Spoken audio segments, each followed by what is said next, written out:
PGA DFS is back this weekend, heading down to Mississippi at the Country Club of Jackson for this week's Sanderson Farms Championship, and we are here to break it down from a DFS perspective. Welcome on into the Heat Check Fantasy Podcast, powered by numberFire. That's right here on the FanDuel Podcast Network and numberFire.com. My name is Jim Sonis. I am a senior writer and analyst for numberFire.com, joined here as always by Brandon Gdula. He is the managing editor for numberFire. Brandon, we're heading to yet another star-studded field. Scotty Sheffler, Will Zalatoris, Sebastian Munoz, Carlos Ortiz. What else could you want? How you doing? Sung JM's here, baby. That's true. I mean, Sam Burns. I used Sam Burns last week. Does that count? Does that mean that you are a star? Because if so, I am concerned about our standards for stardom. Look. I mean, this is not a major by any means. I know that, but it's better than last week. Decidedly better. Yes, I agree. And like Christopher Ventura last week was like 10 something, and he is $8,800 this week. You know. Adam Schenk was like 10-7. He's 85 this week. So right. So it's a better field for sure. And it's a better field because Heat Check favorites like Scotty Sheffler and Sung J M are here, obviously. Yes, for sure. So at least we have a few, up and coming stars. I'm sure. Everyone on the PGA Tour is an up and coming star, really. But this Phil this Mickelson, a riser you should keep your eye on. Yeah. I think Phil, he's got a good future. Sergio Garcia has big potential to one day, break through. I think I'm going to call this one early. Yeah. Henrik Stenson. Yes. He showed me some stuff. That sounded weird. We're going to move on here and talk about the Sanderson Farms Championship. But first, it is week number 4 across the NFL, which means we got another $1 million to give away over at FanDuel.com with this week's Sunday Million Contest. Once again, it is a $2.75 million prize pool with $1 million going to first place. And we've been giving out $1 million checks each and every week so far. One more coming for week number 4. We'll be breaking down the main slate on Thursday to get you set for that week 4 main slate. And as always, you can fill out your lineups as you are listening. That'll be at 10 a.m. on the FanDuel YouTube page. It'll also go up on the numberFire Daily Fantasy Podcast feed immediately after that. There's also a presidential pick'em for the debate tonight if you are so inclined to do that. What could possibly go wrong? It's a $4.44 entry fee for the Sunday Million. I was vamping because I had to pull up the page. Literally just reading the things in front of my face as we went along. But anyway, $2.75 million in total prizes, $4.44 entry fee for the Sunday Million, and $1 million to first place. You can enter. Go to FanDuel.com or download the FanDuel app today. Eligibility restrictions apply. Let's take a look here at the Sanderson Farms Championship once again at the Country Club of Jackson. It is 7,461 yards and a par 72.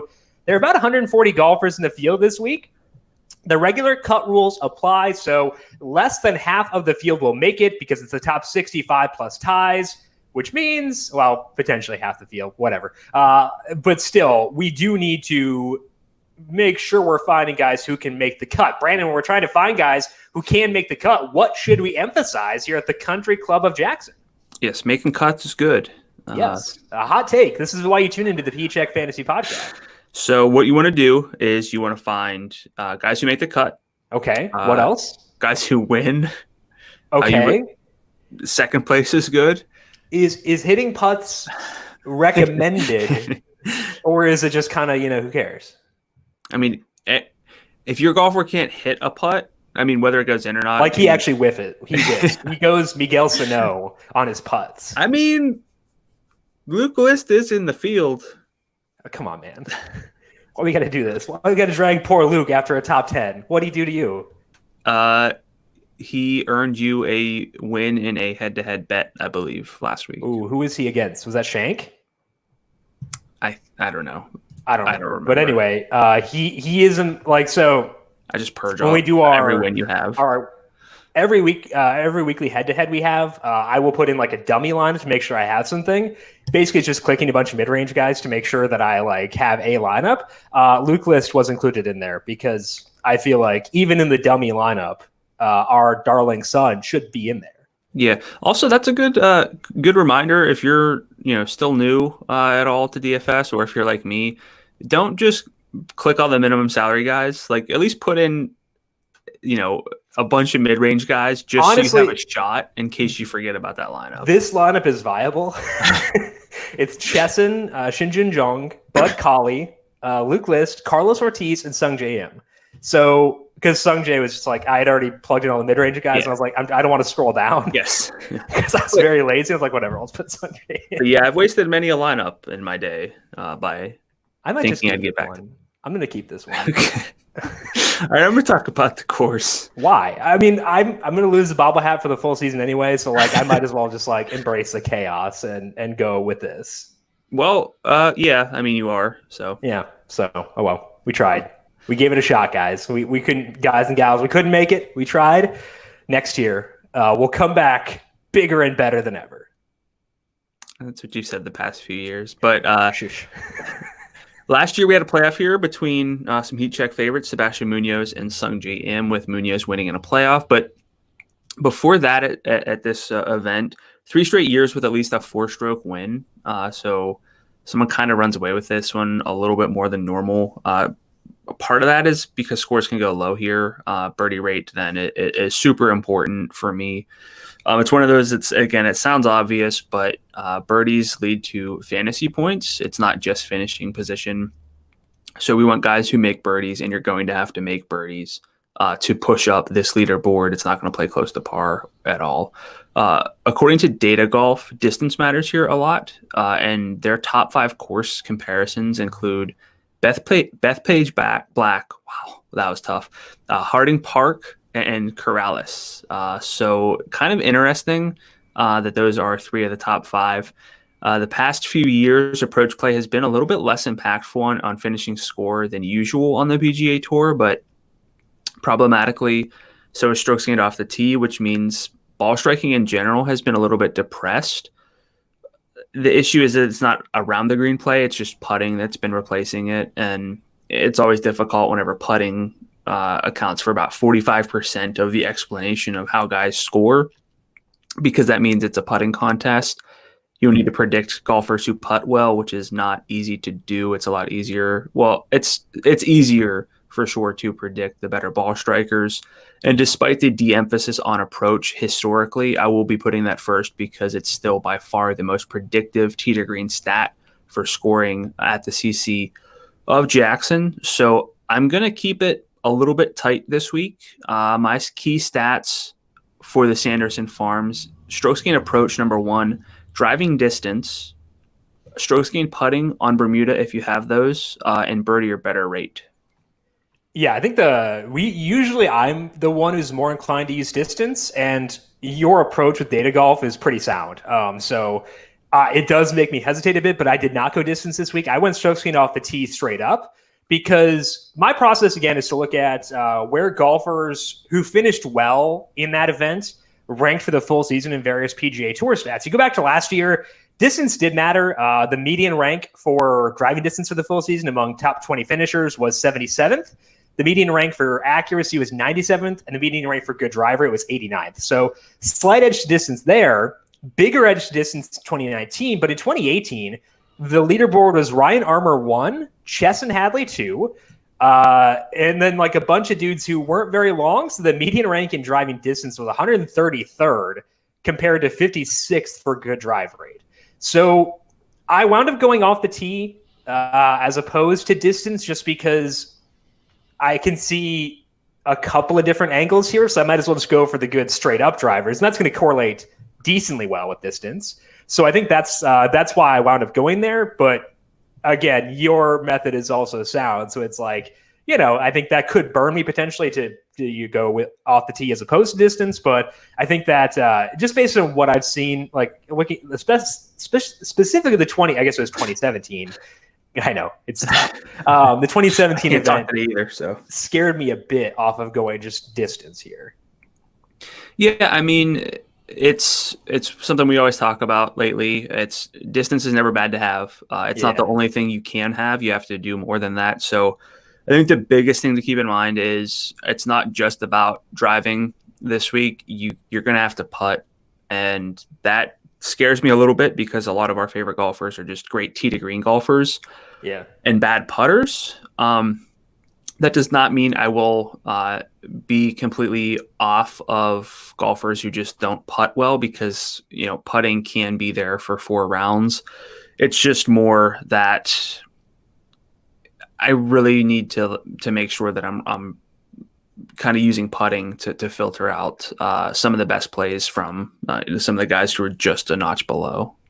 Yeah, I think that makes sense. And it's something that I think we've come around on, emphasizing distance and stuff. So we'll see. But I think it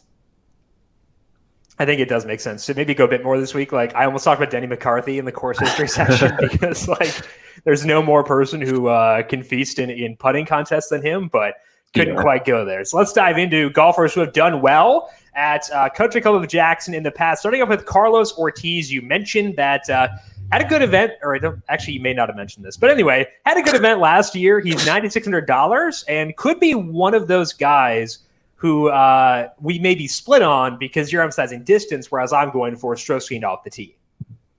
Yeah, I mean, Ortiz, just one of my favorite golfers, so I'm always drawn to him, so take that with a little bit of a grain of salt. But a big reason for that is because he can kind of get it done in these sort of swing season events. And, I mean, he's gotten it done at the Country Club of Jackson the past 2 years with 2 straight top 4 finishes, which were his only starts here. And he's done it with a balanced approach with positive strokes gained in all 4 areas.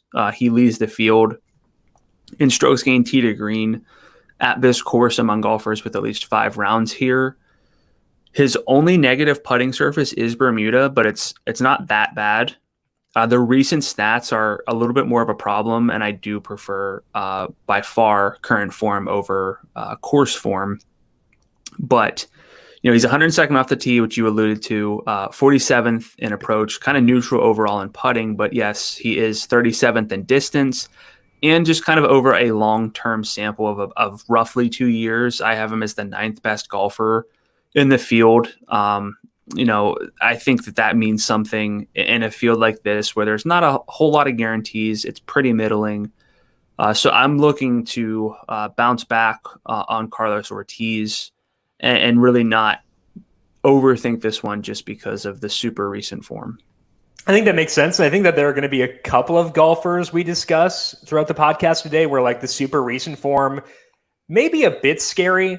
So I think that it definitely does make sense to potentially overlook that in favor of because Cameron Tringali, I think, has kind of spotty recent stuff, but I still think that he's interesting. So I think that especially in a weird field, I think it's okay to trust the longer form sample more.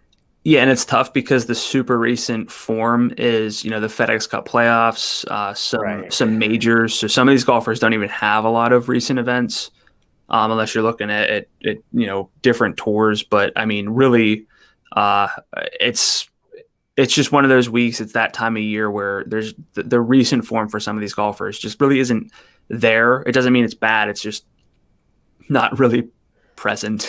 Right. We actually don't know what it is, which is, I don't know.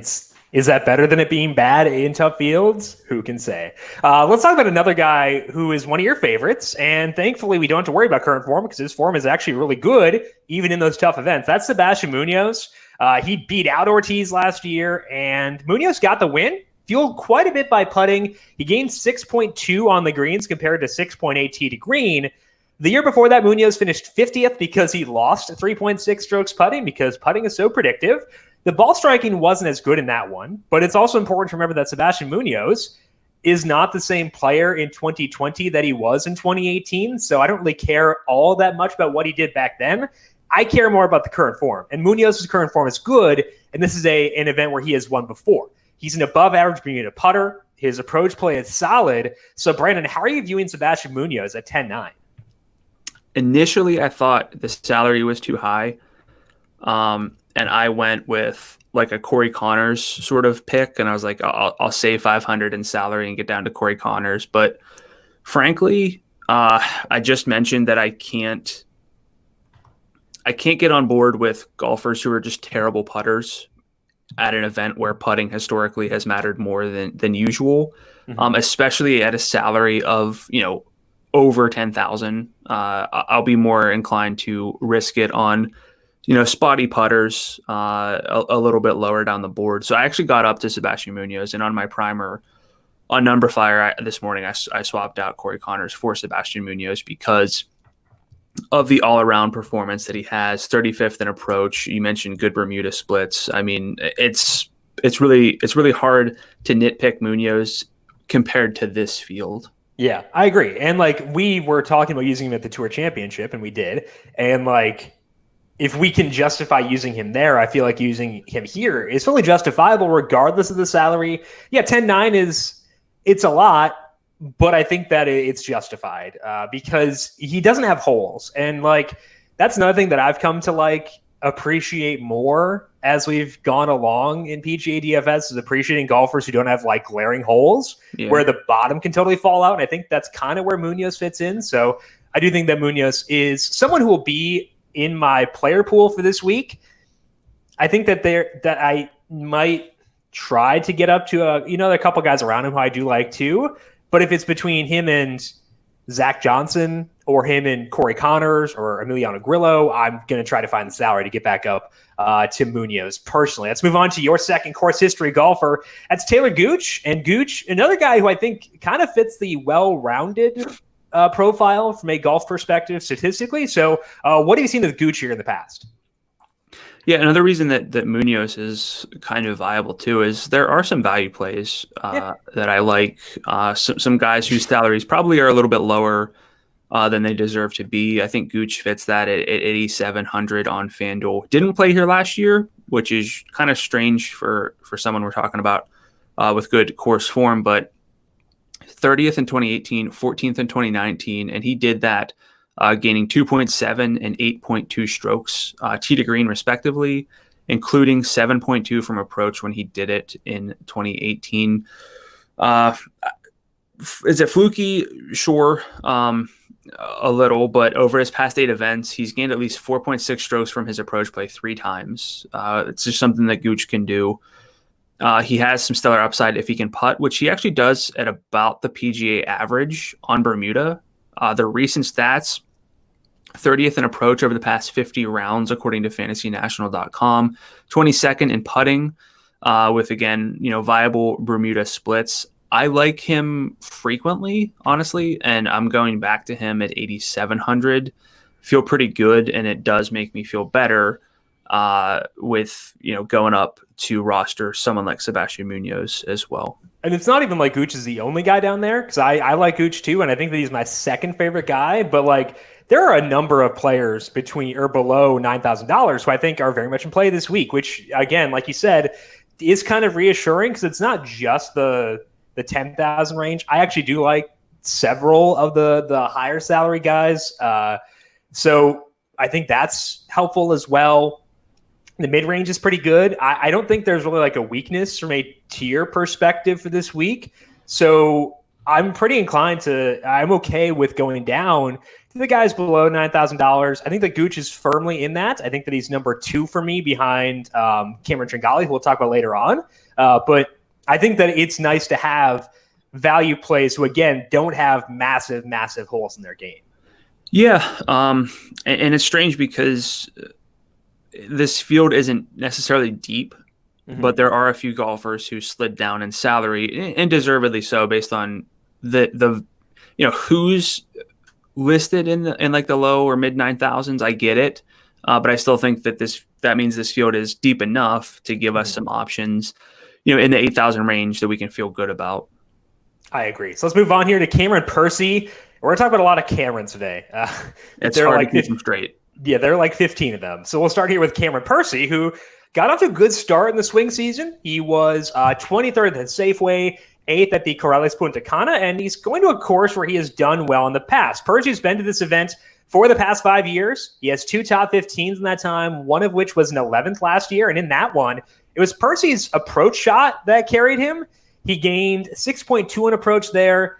Didn't do well off the tee, but Percy's been solid there recently. 29th in the field in strokes gained off the tee over the past 50 rounds. Percy is just $8,600. The driving hasn't been as good recently, but is that salary low enough for you to take a swing at Cameron Percy here?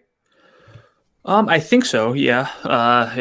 There's really nothing that gets me too concerned. I am emphasizing distance. He's 87th there, but that means he's not 120th. Right. The Bermuda putting, he does have a full 100 round sample there. He's 94th in the field. I don't love that, but the ball striking, I mean, he's top 30 in strokes gained off the tee and strokes gained approach still. So it's really hard to nitpick for the salary. I don't think that he's going to be a core play for me. I do prefer Gooch and a few others, in this region, but I think you could do way worse than Cam Percy. Yeah, we were talking about Gooch, and I talked about Tringali. I'd put him behind both those guys, but I think that Percy, like if I'm differentiating or something like that, just trying to get off those guys, he's in play for that discussion for me.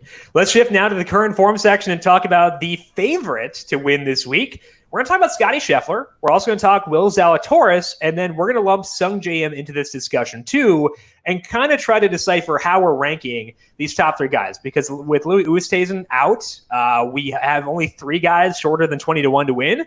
So we're going to lump them all together. Let's start here off with Sheffler. I'll talk about Zalatoris, and then we'll rank these top three guys. You take it away with Sheffler. Yeah, I think this is just vital discourse to have when it comes to the Sanderson Farms field, starting with Scotty Sheffler, of course, at $12,300 on FanDuel. That puts him $600 higher in salary than any other golfer now that Louis Oosthuizen has withdrawn. But, he's worth it to me.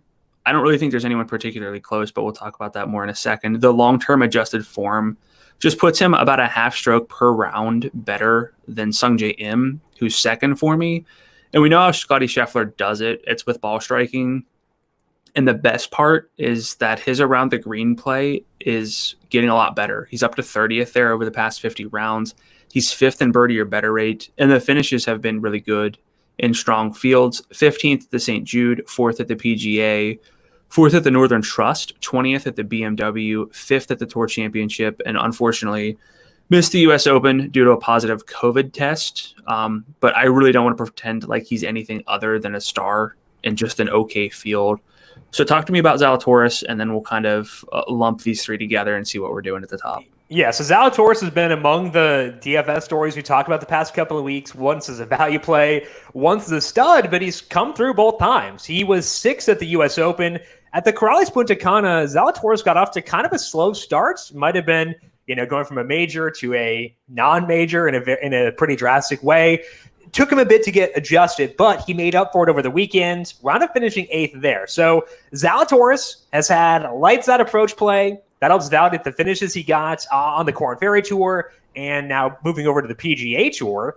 He is 11-6. So I think for me, if I'm looking at these top three guys, I would go... So I think it depends. I'm actually willing. I know. This is a super firm take. I am actually okay letting projected popularity dictate where I go a bit, because if you say to me right now, because Scotty Sheffler is the highest salary guy and the guy with the shortest odds to win, something you've shown in the past has led to him likely being the most popular golfer in the field. If you tell me right now that he will be on 32% of rosters, I am okay pivoting to Sung J.M. as my favorite guy, because Sheffler, not as good on the greens as Sung J.M., and Sung J's been doing better recently. Zalatoris has gotten a lot of buzz recently, justifiably, and I think that between these three, Sung J's probably the one most likely to slide under the radar. So if you tell me right now that Sheffler will be the most popular golfer in the field, which I assume he will be, I am okay going with Scotty Sheffler number one for tournaments. Going with Sung J.M. number one for tournaments. I think Scheffler's number one for cash pretty easily, though. What is your read on these top three? I don't think it's close enough for me. I'm going to go with Scotty Sheffler. Okay. I'm going to go with Scotty Sheffler. Overweight, I'm locking him into a lot of tournament lineups. I don't really think that it's that much of a conversation. I mentioned, fairly recently that Sung J.M., the long-term approach play, now that we got more data on him, isn't really that appealing. I love Sung J as a player. Yeah. But to me, there's really no contest. And Scotty Sheffler would have to be like 55% rostered for me to want to reverse course and be underweight, and he's not going to be. Sure. So I'm in on Scotty Sheffler number 1, Sungjae M number 2, and Will Zalatoris number 3 for me, and I feel pretty firm in that. What's the gap like between Sungjae and Zalatoris for you? It's significant because Zalatoris is very, very good. We know that, but we know that Sungjae is a really good player. We know, and here's one thing that, it's hard to put stock into this for DFS. Sungjae plays best on Bermuda, and we need to value that. But most of his best performances do come on Bermuda. But it's really hard to make that be the only thing we're looking at. So I have Sungjae always boosted on Bermuda, but I'm really starting to buy back in to the driving and the short game. And with Zalatoris, he's coming off a U.S. Open, played last week. I just don't think that he's quite on the level of Sungjae M long term. So I do have it pretty much 3 separate tiers at the top for me. Okay. I think that makes sense, and it's a good explanation. And I think like again, straight up Sheffler in cash games for sure. But I think that the gap for me might be a bit smaller, which is why I'm willing to go to Sungjae if I assume that Sheffler will be a lot more popular than Sungjae for turns. We're going to talk more about these top 3 from a roster construction perspective in the section of Bookmaker Odds. But first, let's talk about a couple of mid-range guys. In the upper 9s, one of them is Siwoo Kim. And Brandon, we've been talking about Siwoo Kim for a while now because he was getting better in the areas with which he had traditionally struggled. And that's interesting because he's always been a guy with upside, but potentially gaining a bit of stability. So what are you seeing here with Siwoo Kim recently? Yeah, I mean, a lot of golfers with relatively decent form come in with pretty high salaries, which makes sense. With Kim at 9,900 on FanDuel, there aren't too many sure things this week, so you're going to have to pay somewhat of a premium to roster the best current form guys. I don't really roster Siwoo Kim a lot on FanDuel because of perceived volatility. I think I need to shake that. We've just been dealing with Siwoo for long enough where it feels like he's either going to finish top 10 or miss a cut. It's not really the case. But over the past 24 rounds, he ranks second in the field in strokes gained tee to green average behind just Scotty Sheffler. Kim is at 1.1 strokes tee to green on average. Scheffler's at 1.8. So that's another reason why Scheffler's kind of on his own plane for me. But, Kim had a hot stretch before cooling off a bit. 13th at the PGA, 3rd at the Wyndham, 39th at the Northern Trust, 44th at the Safeway, cut at the U.S. Open. But, there's really high-end upsides in his range of outcomes. The salary is really not that restrictive. He's not, like 10-9. He's 9-9. So I don't hate Kim. I just said 9-9. I thought maybe you would chime in with a 9-9 chant, but from Brooklyn 9-9, if anybody doesn't know, which is a very great show. But are you in on Siwoo Kim this week? He's not my favorite in that tier, but I think he'll wind up in my player pool, if that makes sense. Because my concern is that Bermuda is very much not his best surface, and he's been doing well putting recently, which has kind of helped a bit in some of the finishes. You were talking about the strokes gained tee to green. That's obviously not in there, which is helpful. And the approach play has been very good. Off the tee play tends to be good too. So I think that the Bermuda splits are the reason that I don't wind up having him number 1. But the reason just remember Bermuda splits and putting whenever you talk to me about your next golfer. Let's just do that. Let's get this out of the way. It's the Luke list. Let's nitpick. Let's nitpick about putting. Nitpick? I don't think this is a nitpick with Luke list. No. I was talking about nitpicking on Siwoo Kim and then talk about Luke list.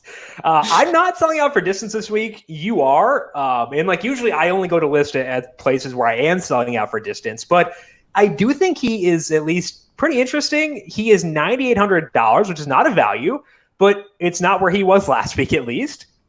In that field, list did finish 8th. There were no measured strokes, but We do have data from before that, and the approach play was solid for List. He was gaining about 1.6 strokes on approach on average over his previous 5 measured events. That includes gaining 5.4 at the PGA Championship.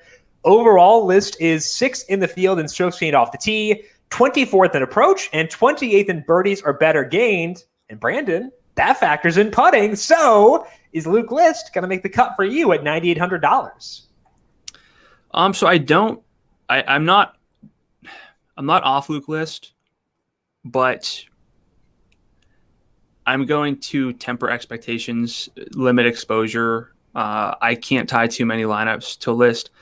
It comes down to, do you think the tee to green performance will be dominant enough that he can survive a terrible putting weekend, if he even makes the weekend?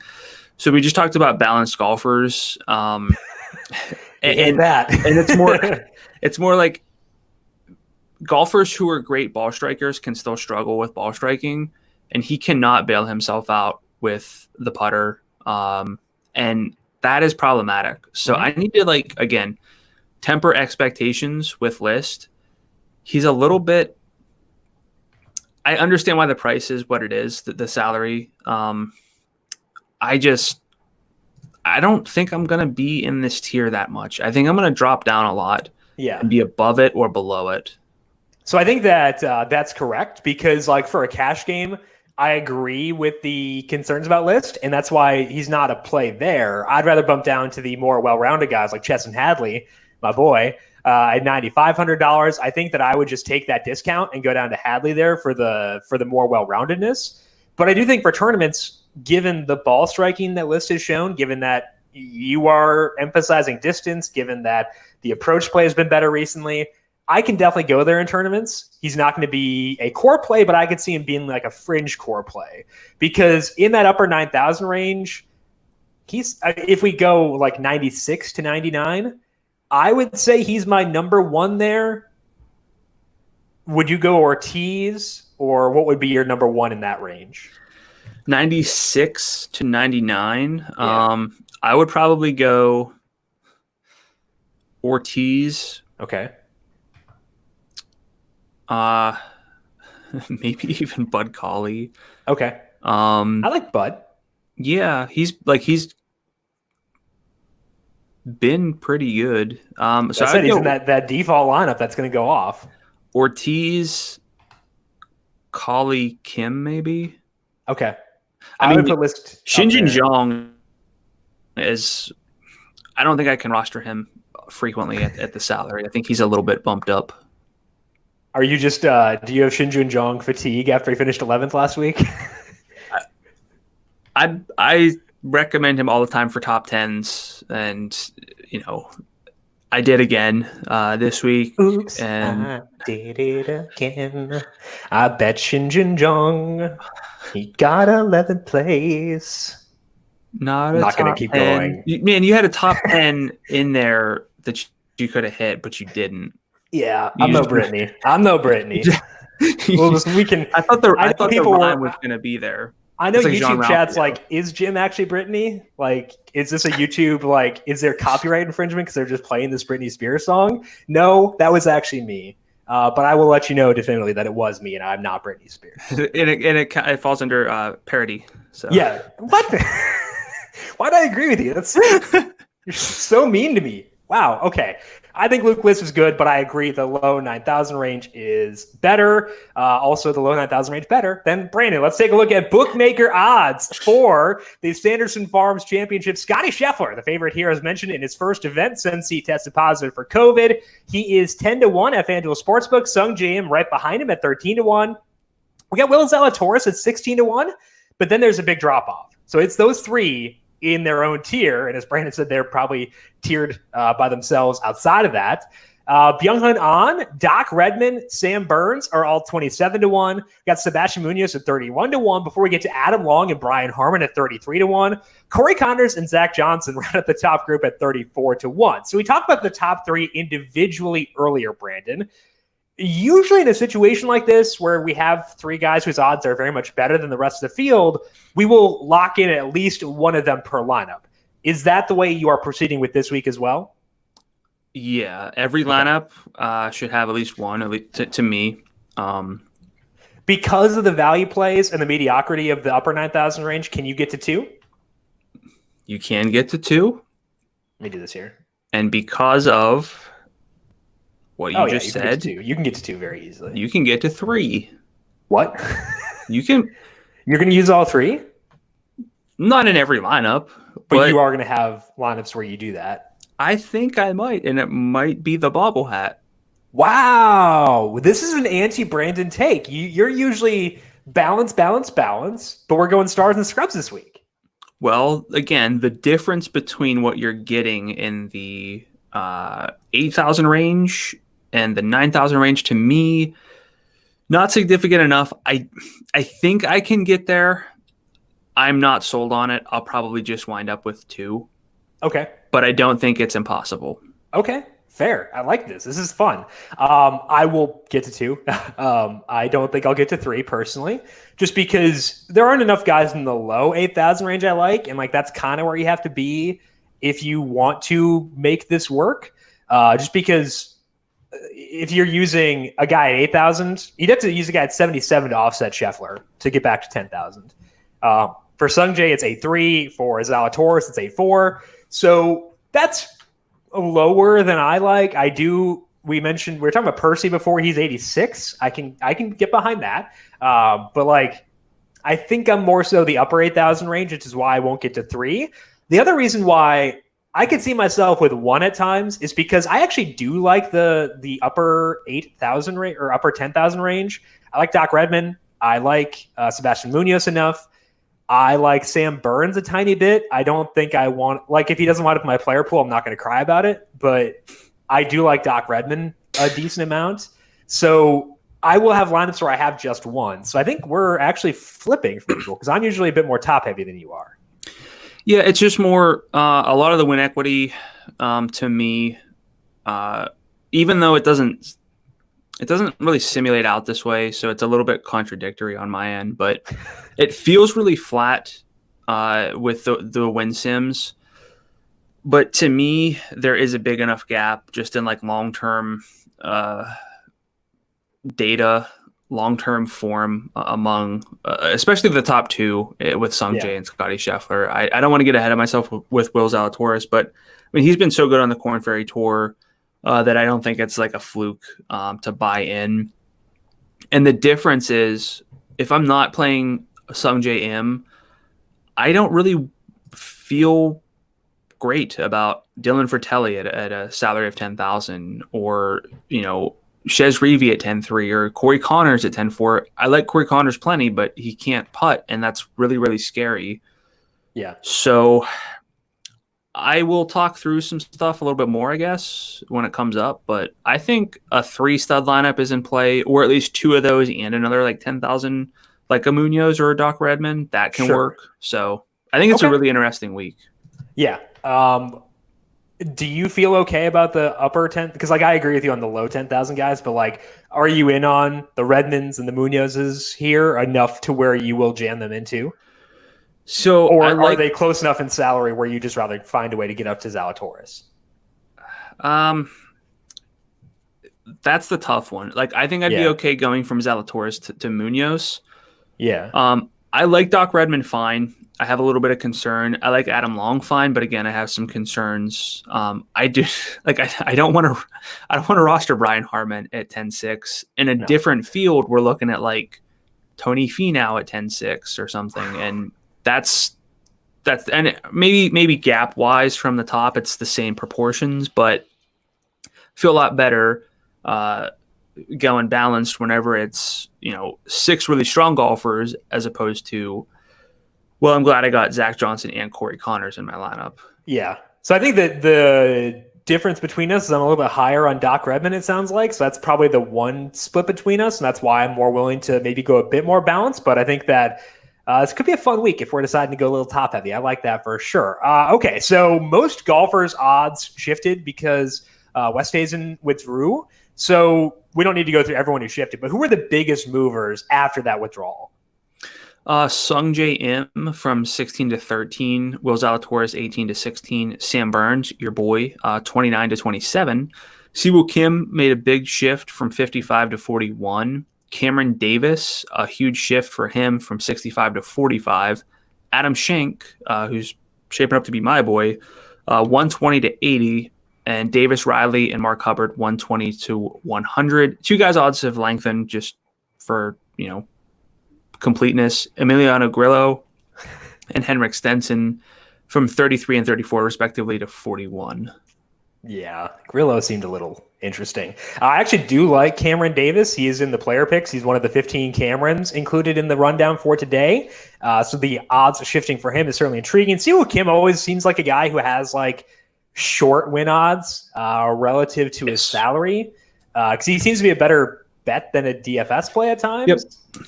So I think it makes sense that he would shorten. What's that? I feel like I talked about that when I was talking about Siwoo Kim, but maybe I don't listen to you. Why would you assume that I listen to you? I mean, I think I alluded to it pretty heavily, but yeah, but again, the odds that I took in anything that you said are not great, Bob. I mean, I do deserve it, so. Yeah, fair, obviously. Which maybe I should listen to you more and I might do better in the bobble hat. I don't know. Which lower salary golfers have odds that stand out to you? Your boy Cameron Davis, 45 to 1 at 9,400 on FanDuel. Patrick Rogers, Charles Schwartzel, Sepp Straka are all 50 to 1 in the low 9,000s, although sometimes you yell at me for what I consider low and mid 9,000s. 95 is literally the middle. What? 95 is literally the middle of that range. None of those golfers were 95. Charlie Hoffman is. He's on this list. I didn't say Charlie Hoffman.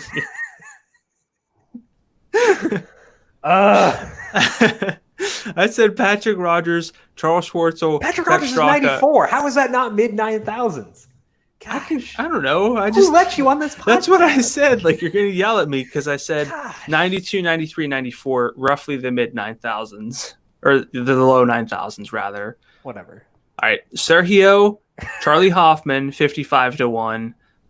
Firmly in the middle of the 9,000 range at 93 Bravo. And 95. I'm applauding for you. Not really, because I don't want to mess up the audio, but in my head, I'm applauding for you.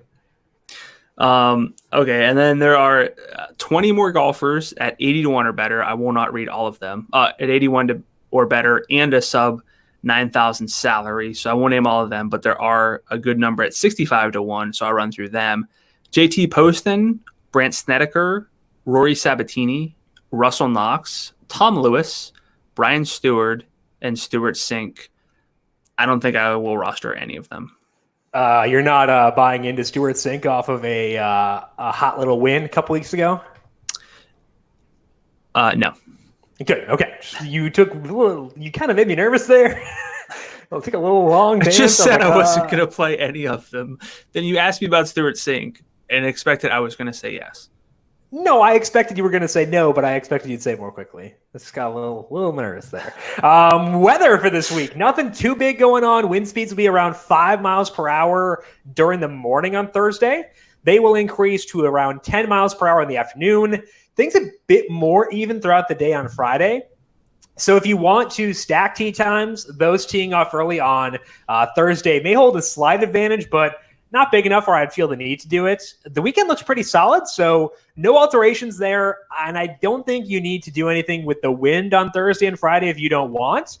Personally, I'm going to play things straight up with no weather factored in. But if you do want to try to use an edge that way, I would give a slight bump up to the early tee times on Thursday. With that said, let's dive into our player picks here for the Sanderson Farms Championship. Brandon, who are you targeting in that upper tier on FanDuel?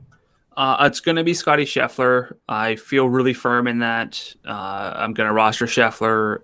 I'm going to try to be out ahead of the field and whatever his popularity is, unless it gets crazy high, like 55 or 60%, like I said. But he's just, I think, too good here for the salary relative to everyone else. And again, there's value that I feel good with. So I just know I'd be kicking myself for fading him or nitpicking anything, talking myself out of Scotty Sheffler. The biggest question mark is the putter, which is not something that I take lightly anymore. But he's 85th overall over his past 50 rounds in strokes gained putting in the field, 128th in strokes gained putting on Bermuda over a 52-round sample, which again is not great, but he leads the field in strokes gained tee to green comfortably. His long-term adjusted strokes gained average is just too good, and he's played this course twice, 45th and 16th. I'm not going to get cute. I'm just going to mention Scotty Sheffler at the top and really stick with him. I agree with that for cash games. The putting with Sheffler is the reason I'm okay potentially pivoting Sungjae in for tournaments. Let's talk about Sungjae here because the approach play may be starting to come back to him, which would make him pretty fun again. In the past two events, Sungjae has gained 4.5 and 5.7 strokes in approach. Those were at the Tour Championship and the U.S. Open respectively, so good fields there, and Sungjae did well. The off-the-tee play wasn't as solid, but he did gain 2.4 strokes there at the U.S. Open, and when you combine that with the longer-term form, Sungjae looks pretty solid. He is 9th off the tee, 18th in birdies or better gained, and 13th in Bermuda putting. So there is still risk here. Like you said, maybe the approach play is not as good as we thought it was at that one point. He could revert back to where his approach numbers were in the immediate aftermath of the COVID-19 layoff. That could happen. And that's why I'm getting to Sheffler in cash games. But I'm willing to take that risk here at 11-7 in this field. So Sungjae, I think, is a pretty viable pivot off of Scotty Sheffler. But like you said, you could just use both and not worry about it too much. Any final thoughts for you on him? Yeah, I think Scheffler and Sungjae will be locks in my cash game or like single entry lineups. Yep, I agree. So who else are you targeting here in this upper range? I'm going to go with Sebastian Munoz. I initially had Corey Connors here, but I want to make sure my guys can putt this week, which again doesn't particularly pertain to Scheffler, but Scheffler is so much better tee to green than even Corey Connors is that, I feel good here shying away from Connors, although I don't think he's a terrible play by any means. That's not what I'm saying. But Munoz, the salary might be a little bit too high, but there's value, which helps balance that out. And, speaking of balance, he's one of the guys who is just kind of good doing everything. He's 35th in approach, 36th in birdies gained, 28th in Bermuda putting. No real flaws for Munoz. So I'm going to go with Munoz, and I think you can maybe start a lineup with Scheffler, and Munoz. Yep, I think that'd be pretty fun. My personal preference is for Redmond by a hair over Munoz in this range. So let's talk about Redmond. Seems to be pretty well-rounded with no glaring weak spots, at least. He is. I know. I'm hedging around the green. No, it's not on my sheet, so it doesn't count. Okay. It's not a stat if it's not on the sheet. Do you want to guess his rank? 119th. Worse. 130th. He's lost the strokes around the green in like every event, I think. Like I was looking at his Fantasy National page earlier. There's a lot of pink. You don't. I'm not emphasizing around the green, but it is a weakness of his. When you hole it from 240, who cares? Who cares? Sure. Looking at Redmond, he's 28th off the tee and 3rd in approach the past 50 rounds. That's helped him rank 13th in birdies or better gain. Weird, given that he's so bad around the green that he can't. He's just chipping it from one rough to another. Weird. Only downside here is a slightly below average Bermuda putter. Just a 56 round sample, and he's just barely below average. So I feel pretty okay with that. He's finished 3rd at the Wyndham in the Safeway, so the upside is there, and I think the safety is there too. So Brandon, is that the thing pushing you away from Doc Redmond? Is the around the green play being a big enough weakness where you are lowering him?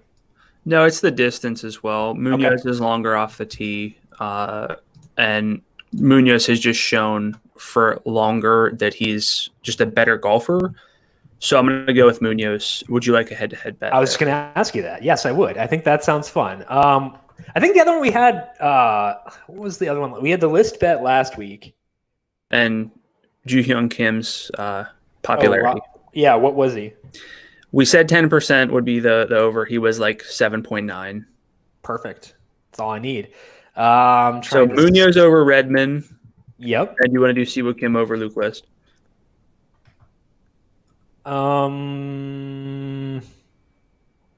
That's tough.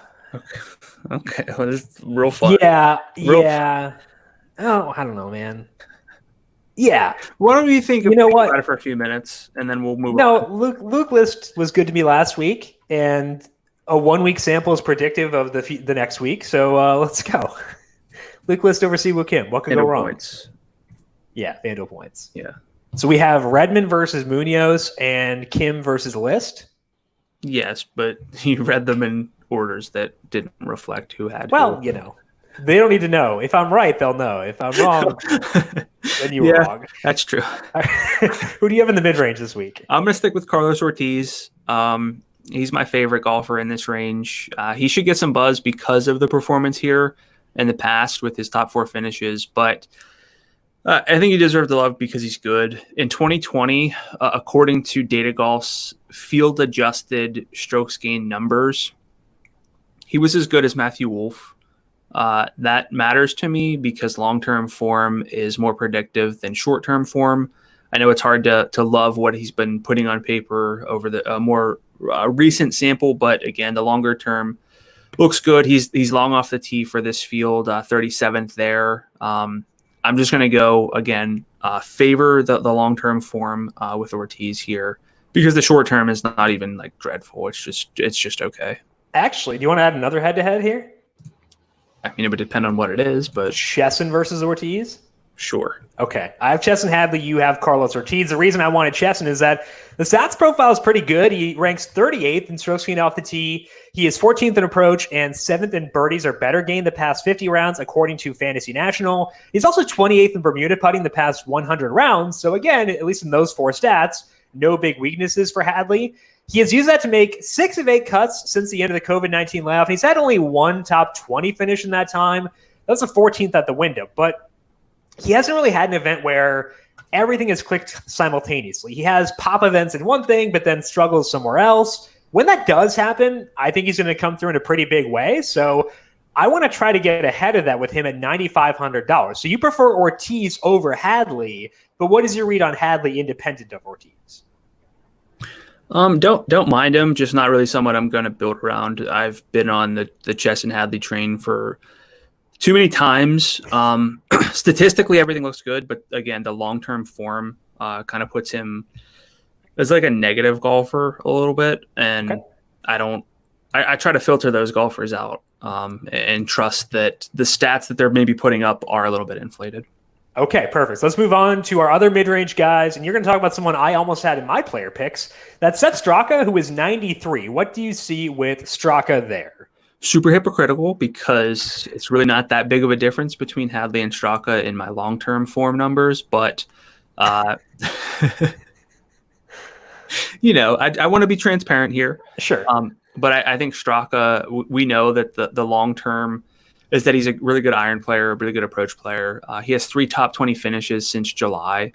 There are blemishes in his profile for sure, but even with those, he's 43rd in birdies gained, 20th in distance, 53rd in Bermuda putting. You know, things get a little bit shaky around this range. So I think the reason I'm okay mentioning Straka is I'm not going to be here a ton, and you took Cameron Davis from me. Okay. So if I had to mention someone, I think it's Straka for upside. Okay. But I am going to exercise some caution there. Okay, so let's talk about Cameron Davis, who is my second mid-range play. He's a bad Bermuda putter, and we do want to emphasize putting this week, but he's had some good finishes recently that were fueled by putting, and we don't want to expect that this week. So if you want to look into Davis, it's better to ignore those finishes. But the other stats line up really well. Davis is 20th in the field off the tee and 31st in approach. He's used that to sit 4th in the field in birdies or better gained. That is another stat that does factor in putting. And again, I would not expect the putting to be good this weekend, but he has avoided big negatives in the putting column recently. Like his worst over the past, I think since the COVID-19 layoff is like maybe a stroke lost on the greens. So that's better. He's at least not losing a bunch. And if he can do that again, he should be able to produce at $9,400. I think the fall off for me in this tier is after Straka. I think that Straka's strong. I like Ortiz enough. I like Chesson. I do like Cameron Davis. After the $9,300, though, it gets tough, which is it's difficult because in my bobble hat lineup, I have 92 left, and I'm tempted to leave like 500 on the table because I just don't like anyone from 92 to like 87. So, Brandon, what are your thoughts on Cameron Davis? And then do you think the fall off is right after Straka as well?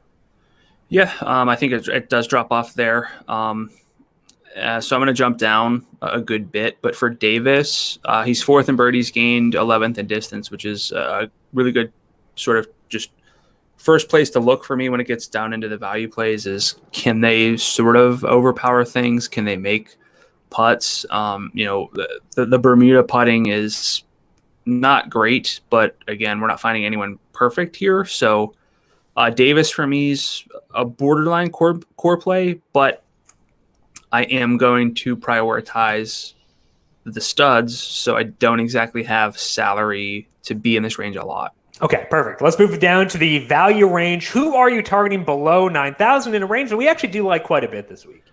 I'm going to go with Adam Schenk, 8,500. He finished 43rd, 7th, and 36th at this event the past 3 years. I think he's set up to make another cut, push for like a top 25 or so with a salary of 8,500. That works.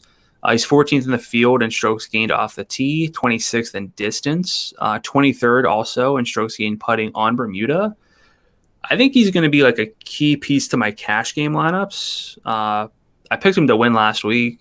I think that this is one of those where he was priced up last week. The salary's back down to where it should be for the field. So I'm still in on Schenk. Yeah, I think that Schenk is interesting because we tend to consider him in decent fields, and this is it's an okay field, but I think that Schenk works for sure. I prefer Cameron Tringali over him, so let's continue the Cameron trend here. The off the tee play for Tringali has been pretty rough recently, and we should assume he's probably not going to do much there this week, but the hope for me at least is that he can do enough on approach to offset that. Tringali is second in the field in approach over the past 50 rounds. In 6 events since the layoff, Tringali has gained at least 3 strokes in approach 3 times. He's gained 4 strokes twice. The putting has also been really solid in that time. He's about neutral in Bermuda, though it is his worst surface. So kind of hard for me to find really good approach players down in this range, but Tringali does fit that for me. Brandon, is Cameron Tringali on your list for this week? He is. Oh, goody. The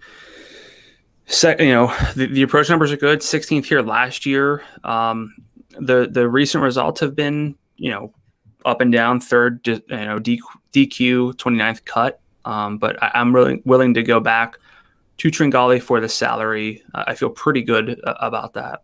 Where do you rank him relative to Schenk? Not as high. Okay, Schenk. Is it the off the tee play that gets you in on Schenk, or putting? I guess. Yeah, he does a couple things well. It's a good number of things. Schenk has good course form as well. Okay. I like what I see from Adam Schenk right now, and so I'm going to stick with Schenk. Okay. Who else are you targeting here in the lower range?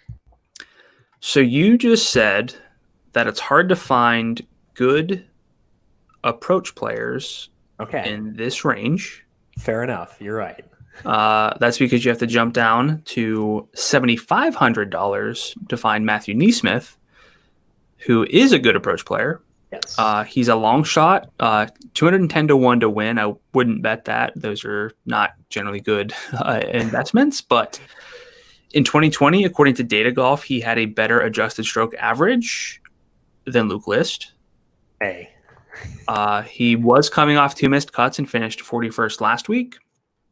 He's 5th in approach over the past 50 rounds on the PGA Tour, according to Fantasy National. 38th in putting. Small sample on Bermuda, but it's promising. It's kind of hard to hate on that. And the adjusted approach numbers in 2020 put him on the Lucas Glover, Abraham Answer, Chez Reavie tier. So approach play, some putting.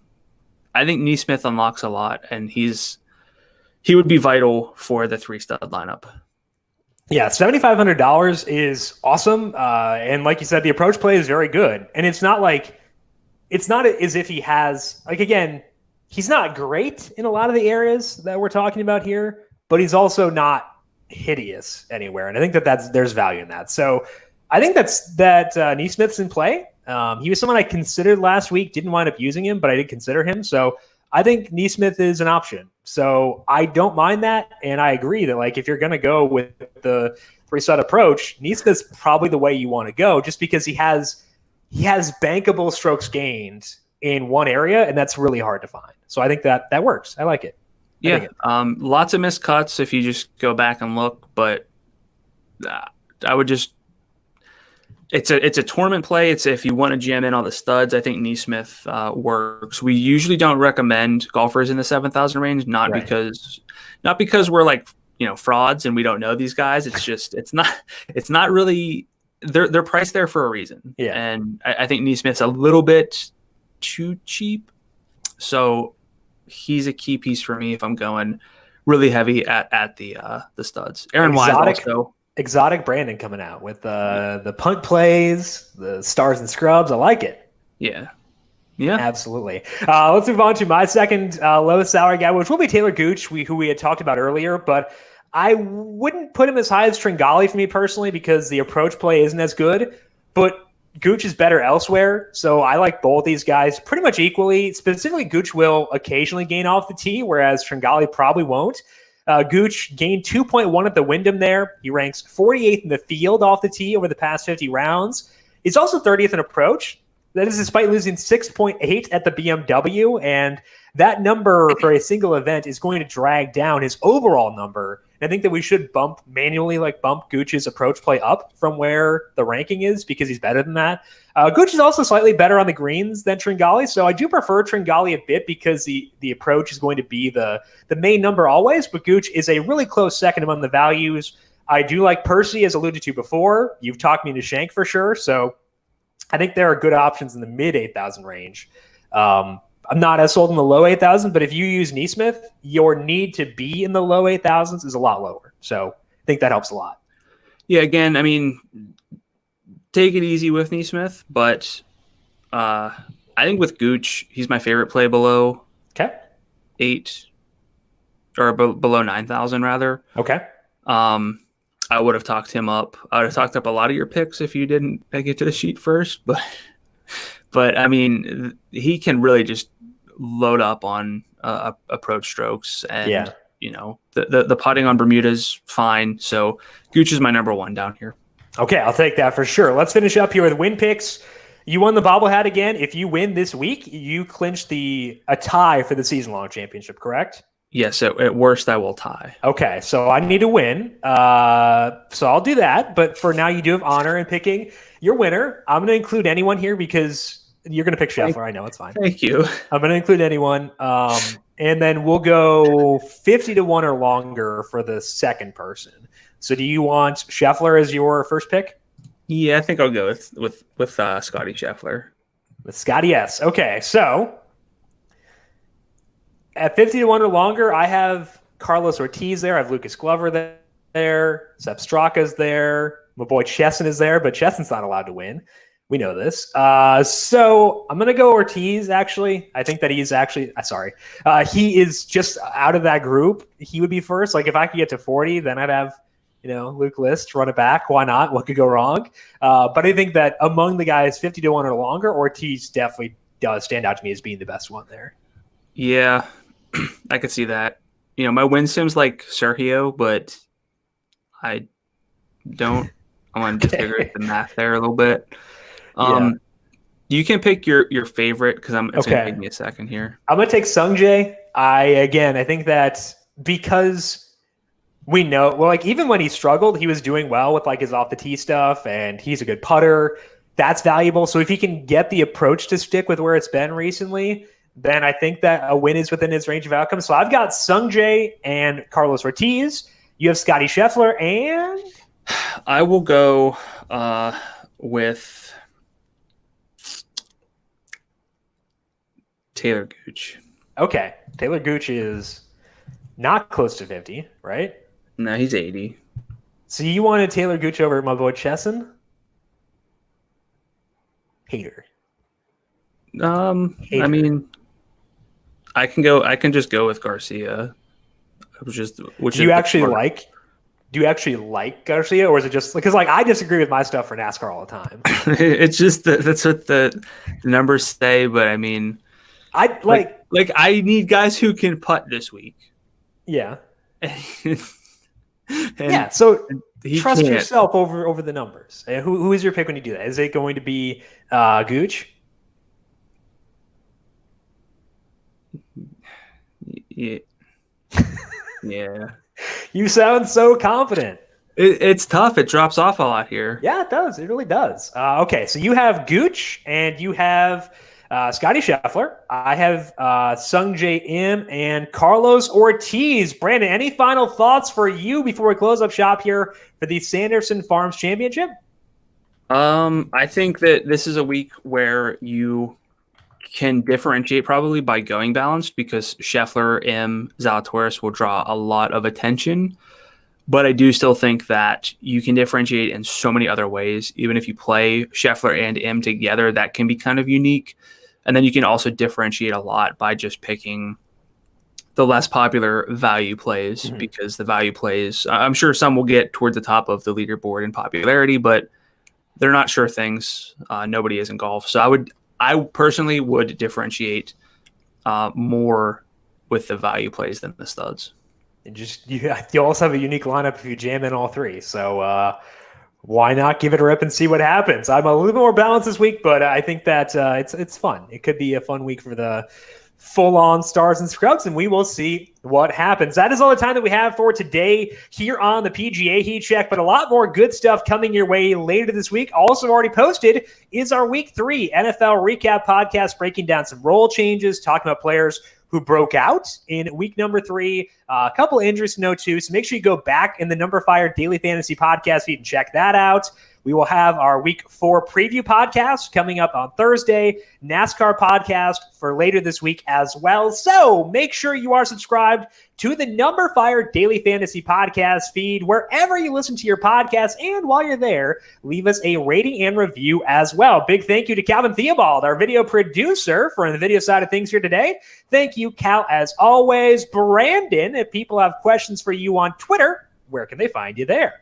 I am at Gdula13, GDULA13. And I am at Jim Sannes, JIMSANNES.